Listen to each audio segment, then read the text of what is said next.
YouTube community, Hiatus Kaiyote fans, random people on the internet, my name is Giggens, and we're here today for a review of the brand new Hiatus Kaiyote album, Love Heart Cheat Code. Look at this thing, the album artwork is absolutely incredible.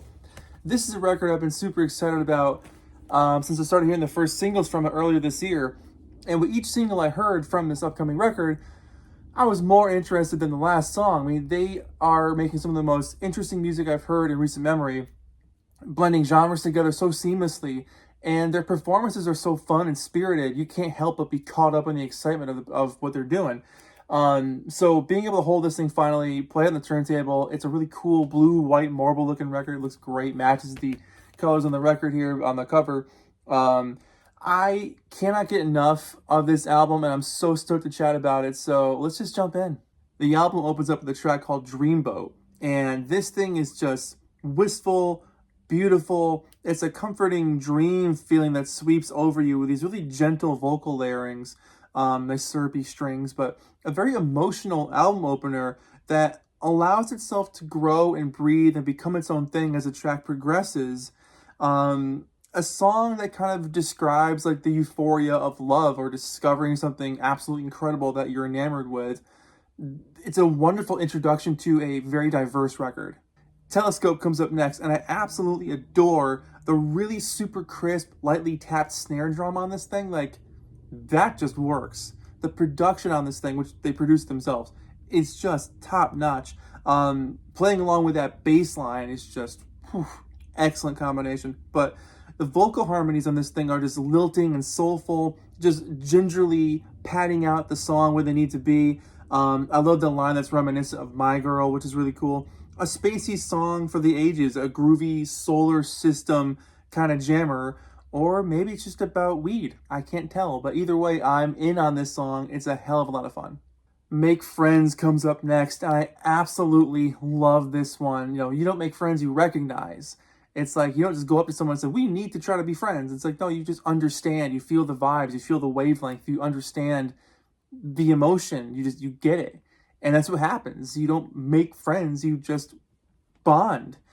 And hearing that kind of laid out in a song is so cool. And I love the feeling, the pacing on this one is so chill. The excellent bass playing. You know, the song is really introspective, but it's also sort of aware of what relationships are and how to build them, or, you know, kind of understanding where they can go and what it should be. It shouldn't be hard. It shouldn't be difficult.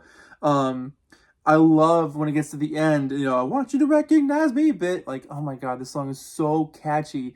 Napalm's voice on this thing is just out of this world. Love this song. Up next is BMO is Beautiful. Of actually BMO from Adventure Time, that cartoon from a couple of years ago, or I guess a decade ago at this point. But yeah, they got BMO on this thing. Short little interlude, but it transitions so perfectly into Everything's Beautiful. A track that has really slinky guitar playing, excellent rim shots on the drums. The bass lines, I want to say there's some chords thrown in, some bass chords, which is great. You don't hear that too often. Napalm's vocals are so easy on the ears, and there's moments where Nay just goes crazy for a couple of seconds, and it's so much. It grabs your ears so well because you're already in on like the smooth feel of the track. The production on this record is so crisp and clean and clear, and when you get a little bit of a gruff spot, like vocally or an instrument would do something like that, it catches you. And it's that perfect ride, that roller coaster ride of feelings you should go through when playing a record from start to finish. It should feel up and down. You should go through different emotions as you play. It shouldn't be static the whole way through. But I really dig this track. And then side one ends with Dimitri. And I really love the bouncy, jerky feel of this hypnotic track. And lyrically, this thing is deep. You know, I can't tell exactly what it's about. Maybe it's about holding on to lingering feelings or old memories or things you can't shake off. Maybe it's about a higher power. Maybe it's about understanding your place in the world. Whatever it's about, this happy chaos that's strewn about throughout this song is so controlled for as wild as it feels. Maybe it's about the Wizard of Oz. I can't tell. But either way, I'm really digging it. Long Cat follows that up next, and it's about a cat that's long with meowing. It's just a great little interlude again. They nail the interludes on this album. Long Cat. How to Meet Yourself comes up next, and I want to say a little bit more somber, but I almost feel that like that's a disservice to use that word. It's a little bit more chill, but in like a not so stoked way. But you can't even say that because the vocals on this track are just otherworldly. Napalm's voice is just like perfect on the ears. You hear this voice and you're like, oh man, like how can someone sing like that? It's truly incredible.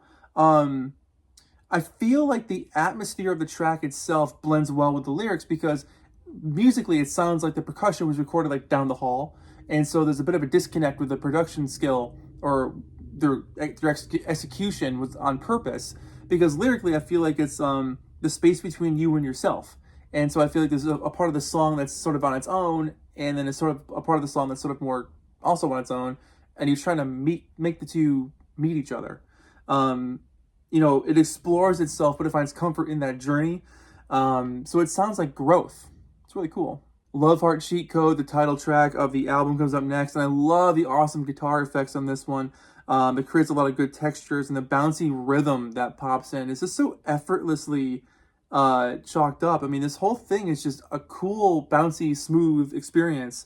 I feel like the song gradually builds up to wanting to explode but never fully gets there, and because of that, that energy keeps you going and keeps you interested because you're not knowing, you know, you're not really sure what's going to happen next. It's mesmerizing. I absolutely really love this song. Cinnamon Temple follows it up next, and I love the fuzz bass on this one. This thing just storms along, messy and loud, crashing, making its presence known. I love the manic energy on this song, and it feels like an accomplishment in like bettering oneself. You know, it's a little crazy, it's a little joyous, but overall, it's just a lot of fun. The record ends with a cover of Jefferson Airplane's White Rabbit, and man, they just go full on this one. The original version is a fascinating track in and of itself, with its pacing, its sort of eerie ode to drugs, if you want to call it that.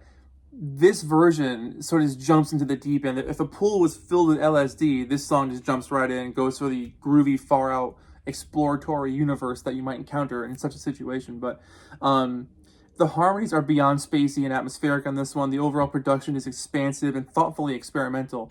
An amazing way to end an album. And, you know, for a track to be on this album that isn't theirs, they absolutely make it their own. So it feels very much part of the package. It doesn't feel like an afterthought or like it wasn't supposed to be here. Like this whole album feels like a cohesive thought. Love Heart Cheat Code for me is a really transcendent experience. It's dreamy, it's soulful, it's experimental, but it's very consistent. Nothing feels out of place. Everything feels like exactly where it should go. You know, the excitement in their performances is tangible and makes you want to come back to this record over and over again. I'm going to be playing this thing for a long time to come. I'm absolutely loving this album so much. They should be really proud of this record. I really think they've made a modern classic out of this album. So for me, this is easily a 9 out of 10. This album goes places, and it presents sounds so confidently that you might not have heard before, and combinations of ideas put together, whether it's lyrically or musically, that just aren't super expected. So there's a lot of left turns on this album. You're not really sure where they're going to go next. And because of that, it's an exciting ride to be on. Like being in the passenger seat for this album is a great road trip. So I absolutely I love this record. I adore it. You know, they should really, like I said before, they should be proud. Absolutely adore it. 9 out of 10. It's one of the best records I've heard in a long time, and will easily be my top 10 of 2024. So let me know what you guys think about the new Hiatus Kaiyote album. Curious to hear what you guys say about it. Let me just show you what the record looks like for a second there. They thoughtfully put the lyrics on the inside, which I love when bands do that. Like, be proud of your words, you know, like be proud of what you wrote. And this blue just looks so sharp. Look at that. So good. So there you go. My name is Giggens. This has been Hiatus Kaiyote. An absolute honor to talk about this record. One of the best of 2024 by far. If you haven't heard it, put it on Spotify, buy a copy on vinyl or CD, wherever you can find it. You won't be disappointed. Your listening experience will be a very joyous one. So thank you for watching. I'll catch you guys in the next video. Take care of yourselves. See ya.